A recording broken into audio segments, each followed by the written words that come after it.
What's good everybody? Is your boy David again and I'm back with another video. So maraming nagre-request sa akin na gawan ko daw ng reaction itong si Colette Madelo ulit.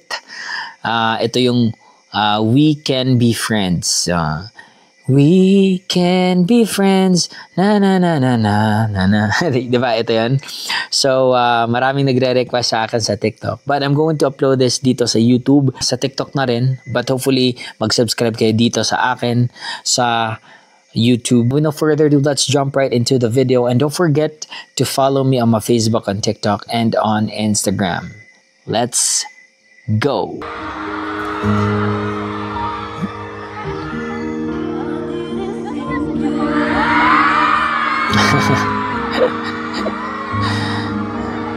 Grabe ang hiyawan.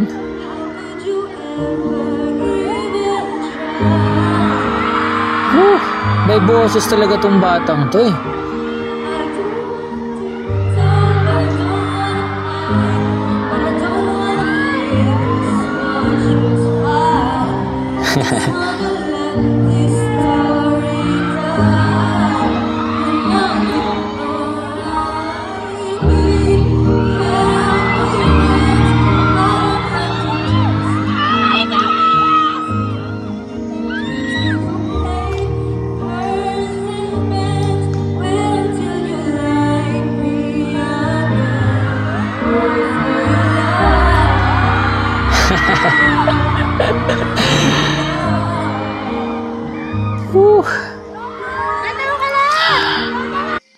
Okay, wait lang talaga.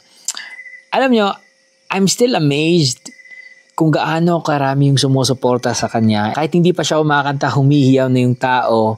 And I'm also curious kung ano pa bang meron kay Colette na bakit ganoon siya ka-love ng kanyang fans. No? Ganon na lang sila parang baliw sa pagsuporta, no? In terms sa, hiyawan, ganun.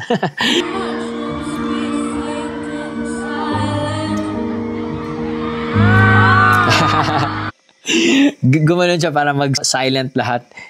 Naghiyawan na. Baby girl, it's just me and you.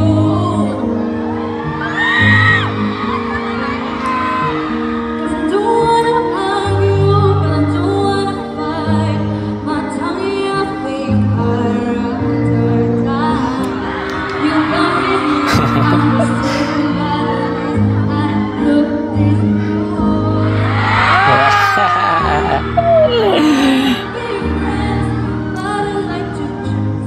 I love her personality.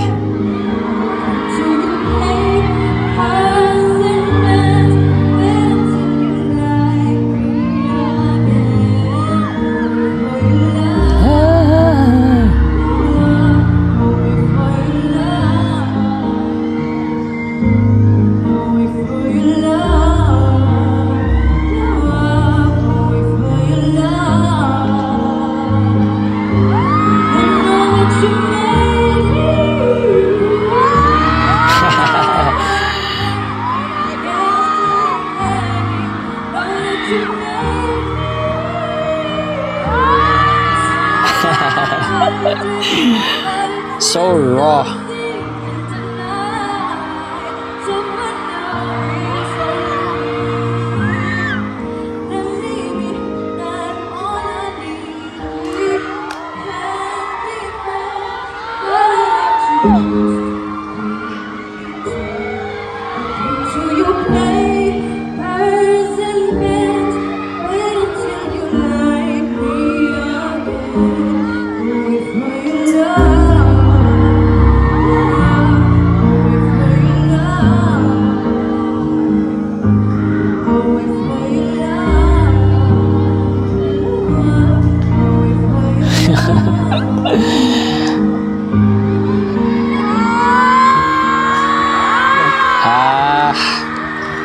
Grabe.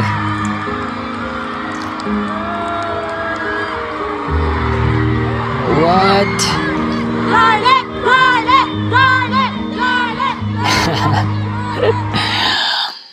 Okay, okay. Unang-una sa lahat, I love her personality. Parang ang bubbly niya, makulit siya in a good way, no? Parang ano siya, hindi naman siya makulit dito sa ano, pero nafe-feel ko yung parang yung may pagkamakulit siya, kulit nga, di ba? Makulit si kulit. Anyway, yung vibe niya parang bubbly na sabay, happy-go-lucky, yet hindi swapang sa fans, no? And I think her personality really is a standout, no? Kung bakit she's so beloved by her fans. And I don't know if this is going to be a compliment para sa inyo. I am very familiar with SB19. I've seen them from the beginning nung hindi pa sila pinapansin, na yung parang minamaliit pa yung SB19, and until today no, nakita ko sila kung gaano kaling yung improvement. Sobrang gumaling sila, sobrang nag-improve, and sobrang sikat, and sobrang naging like world renowned boy band group from the Philippines, from Asia, no? Talagang isang karangalan para sa atin mga Pinoy na meron tayong SB19. So, I don't know if compliment to sa inyo, pero alam nyo, while listening and while watching Colette sing, ang nakikita ko sa kanya, the way siya kumanta, yung style niya, yung hagod niya, yung sa runs niya, no? I don't know, but I can see Ken, no? Si Ken, no, na babae version, no? I don't know if you would agree. Nakita ko yung isang Ken, Philip. Okay, Philip na siya ngayon eh, no? Not totally pero may konting style. If you're very familiar with Ken, balikan nyo ulit to, panoorin nyo ulit to, and tell me if ko lang ba or may ilan sa yung mag-a-agree, no? Basta pakinggan nyo to ulit and watch her closely, how she sings, no, how she performed in this performance. Yeah, so yeah, good job, Colette. And nakikita ko talaga yung malaking potential mo sa pop. I want you to be you. Talagang Colette Madelo. Okay lang, heavily influenced ka ng kung sino-sinong artist. But my hope for you na sana makita mo talaga yung niche mo as a pop artist, no? And yung style mo na sa'yo lang at wala nang iba. Ganun ba? Anyway, yeah. So, I hope you get my point. So, yeah. Good job. Hope you guys enjoy the one. Peace out, everybody. Much love.